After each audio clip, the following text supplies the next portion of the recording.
Hi everybody and welcome to the Big Picture podcast. Today we're in the Cork studio of my old friend Eoin Coveney, who is a comic artist and illustrator, and he's going to be talking about his work on comic strips, his other illustration work, and some of the work that he's done on Judge Dredd, amongst other things. So Eoin, can you tell us a little bit about some of the work that you have on your desk today?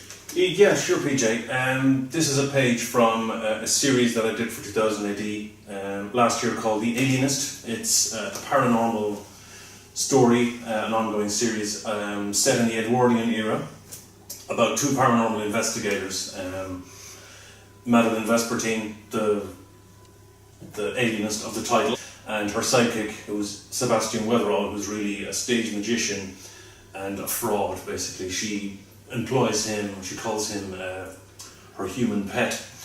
Yeah, and this particular spread that we're looking at, we've got the actual artwork here, and which is a stunning piece of drawing. Thank you so much. Now, you were showing me earlier how you draw it out in pencil first, and then you do the ink work over it.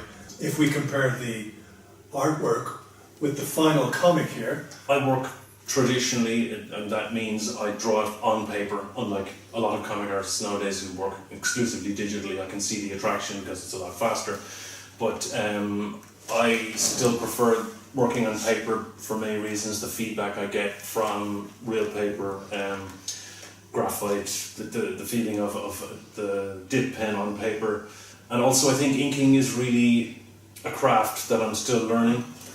I'm just looking through your amazing pencil studies. I absolutely love them. And even when you're doing the pencil drawings, I can see where the ink line is going to go in the end. It's beautiful. So you loved, as I did, when you were a teenager or when you were just a boy, you loved comic books. What were your favourites when you were a kid? For me, it was 2000 AD, really. To be honest, I was not that interested in comics until 2000 AD came along. I was aware of Warlord and Battle. They were two very popular comics at the time, but war stories never really interested me. I think, obviously, I was obviously always interested in drawing. Dinosaurs is what I wanted to do, like a lot of kids. I love drawing dinosaurs. But it wasn't until 2000 AD started, and there was a story in that called Flesh about time travelers going back to the Cretaceous, farming dinosaurs for their meat and transporting it back. That combination of science fiction and people getting eaten every week by dinosaurs, that really pulled me in, and then I kind of comics became my main interest. And what kind of age did you start getting into comics, would you say? I'd say I was maybe 8 or 9 when 2000 AD started. Yeah, I was the youngest of 5, so the older ones got the comics and I got to read them when they were finished. But my elder brother got the Hotspur, which was a British comic, and there were some great artists working on those. We were talking earlier about the difference between the British comics and the American style of the Marvel or the DC comics, but you preferred the British ones, yeah? I did, because to me, when I looked at, there were a few Superman and maybe Batman comics in the house when I was very young, but to me, all the artists, I thought they were actually all drawn by the same artist. I couldn't actually distinguish between one story and the next, just because of that it's the house style of Marvel. To me, they didn't even look particularly drawn. I don't know, the aesthetic just somehow went over my head, but when I saw 2000 AD, they employed a lot of British, obviously, and a lot of also South American comic artists, and a lot of Spanish as well, and they had very distinctive, very drawn looking styles. They didn't, I won't say try to disguise it, but it was just a bit more warts and all, a bit more visceral, a bit more visibly drawn. Right. And once I twigged that these were actually drawn by people, then I knew I wanted to do it. So Eoin, when you finally got the call from 2000 AD, that must have been a dream come true for you. It really was, and I had been campaigning. Really, it was a campaign for about 5 or 6 years, sending work to the editor, getting samples, scripts, working on them. That's actually the best way to get in with any publisher, is to draw their sample scripts that they give out to prospective artists.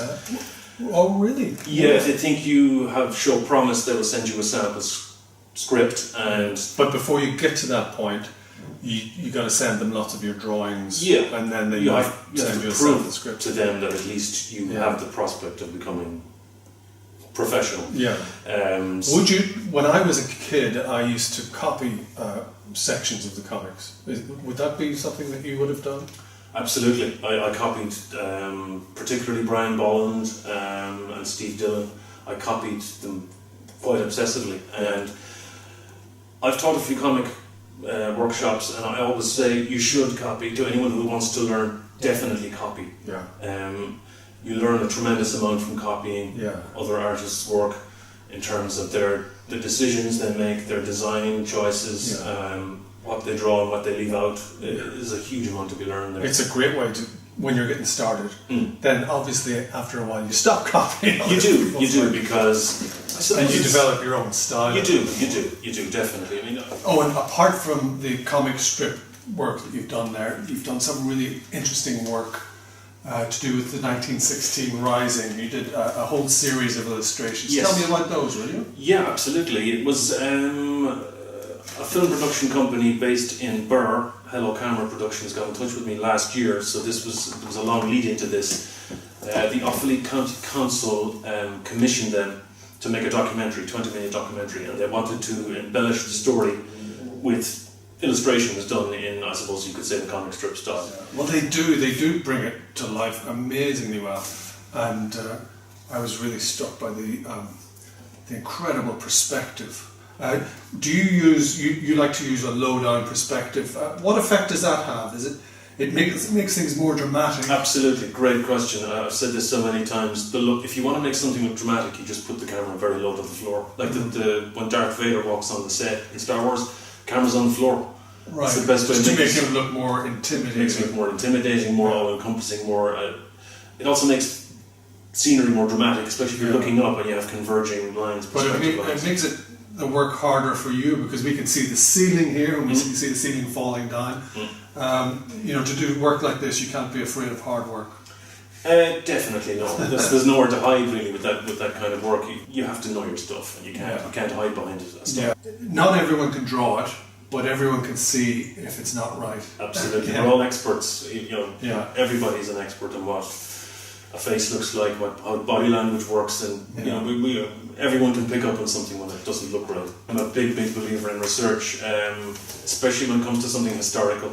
The little details that can make things more convincing, like the really chunky, heavy-duty cast iron doors. It just makes it feel more real. Yeah. And if you can pull the viewer in and make it feel more real, they're more likely to believe in that illusion you're creating. I find I do an awful lot of research that it probably doesn't end up in the book or on the page, but it helps me with the process. Yeah, absolutely. And you feel like you've served that part of history respectfully, I suppose. And tell us a bit about this piece that you did for an exhibition for the IGI, the Illustrators Guild of Ireland. Yes, like yourself, PJ, I'm a long-time member of Illustrators Ireland, and in 2013 the promotions officer, Peter Donnelly at the time, did a wonderful job. He had this great idea, look, it's 2013, so why don't we commemorate that by talking about superstitions. 13, obviously, triskaidekaphobia, which I'll learn the pronunciation specifically for this piece. And this is about Apollo 13. Apollo 13, yeah. Which you were telling me was launched on the 13th. Yes, at 13 minutes past 1300 hours, believe it or not. That's unbelievable. I know, it's staggering. But why they didn't delay it for another hour at least, or maybe wait till the next day. But slightly differently from what we've been looking at so far, it's beautifully coloured, and the sense of light coming from the engine there is amazing. Tell us about how you coloured it. Sure, it was coloured digitally in Photoshop, like the vast majority of my colouring. Basically what I did was I made this part of the picture is the only part that's white, that's pure white. Even the parts that appear to be white, like his shirt, they're all slightly off-white, so I just made sure that this was the only area of absolutely no colour, and that's how it hopefully works. And it looks a bit like an airbrush effect, is it? I do embellish little parts of my colouring with airbrush, but I try to choose them very carefully because I think I'm a believer, as you can probably see in this, in more or less flat graphic colouring. I think once you start to mix in heavy airbrush textures with line work, to me it's not something that can be easily pulled off. I don't personally believe it really works. Yeah. I'm always thinking ahead when I'm doing the ink, how's this going to work? I mean, also, for example, when I know it's going to be coloured, I tend to leave out lots of areas of black. For example, when I was doing the Alienist, I used lots of big, dense areas of black because I knew that colouring wasn't going to play any part in it. So, whereas for this, I left a lot of those large areas blank because I was anticipating colouring them in a certain way. So, yeah, it does affect how I ink it, definitely, knowing that it's going to be coloured or not. Okay, so we've talked about the process. Are you going to show us a little bit of? I'd love to. A little bit of drawing now? Yeah, absolutely. Great. Yeah. Owen, you've gotten us a piece of work that you're actually working on at this moment, and you're going to start the inking process. Yeah, exactly. This is the fun part. This is like Christmas for me because basically all the decisions, or 99% of the decisions, have been made during the penciling process. So this is for me the chance for me to just really basically have some fun.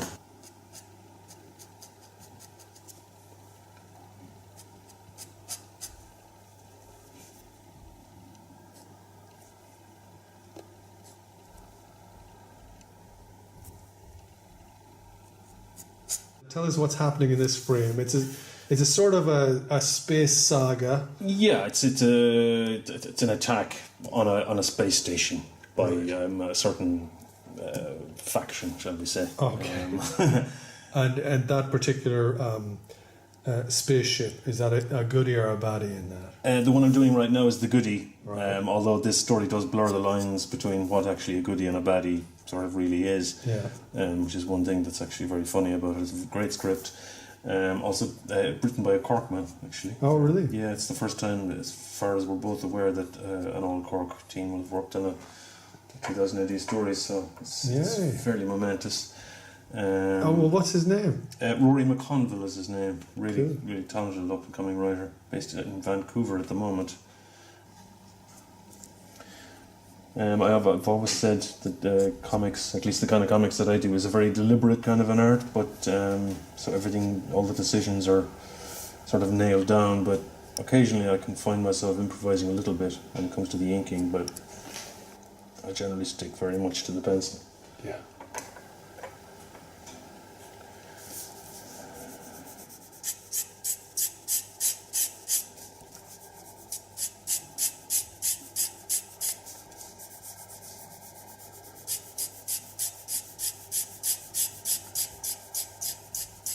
I reverse that out in Photoshop, those strokes, just to... so they'll look like white stripes. Exactly. I just want to kind of counterpoint to that very strong axis of the curve, and also it's a way of leading. But just when you were doing those, I was getting a bit nervous. I was waiting. Yeah.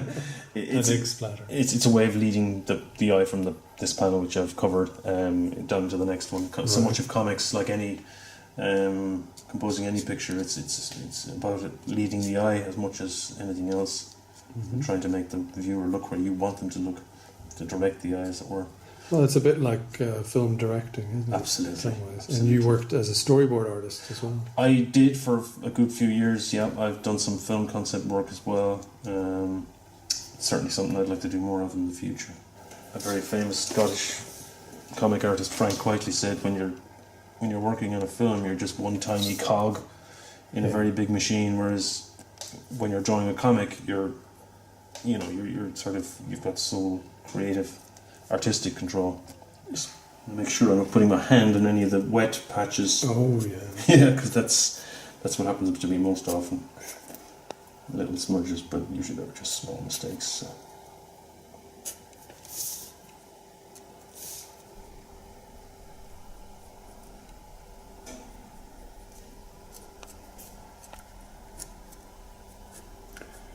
And as well as the dip pen, you use a sort of a brush pen as well, don't you? Yeah, it's called a Pentel Japanese marker brush. Just using it now to demonstrate.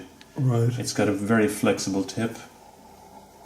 It's formed with real bristles, unlike a lot of so-called brush pens, which are actually just solid rubber, which is fine, but it just doesn't offer the... You can see the enormous range.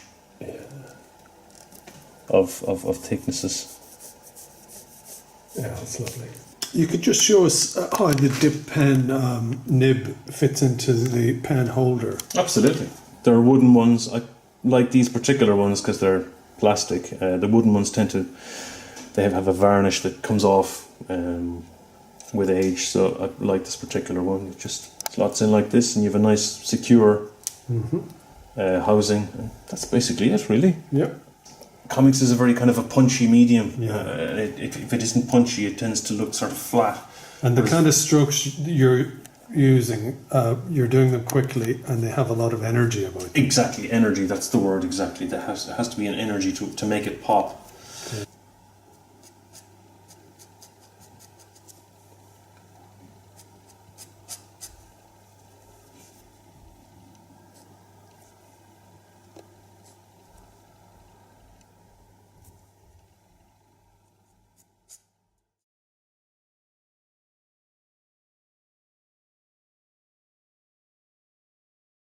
Owen, thank you so much for giving us that insight into the work of a comic artist.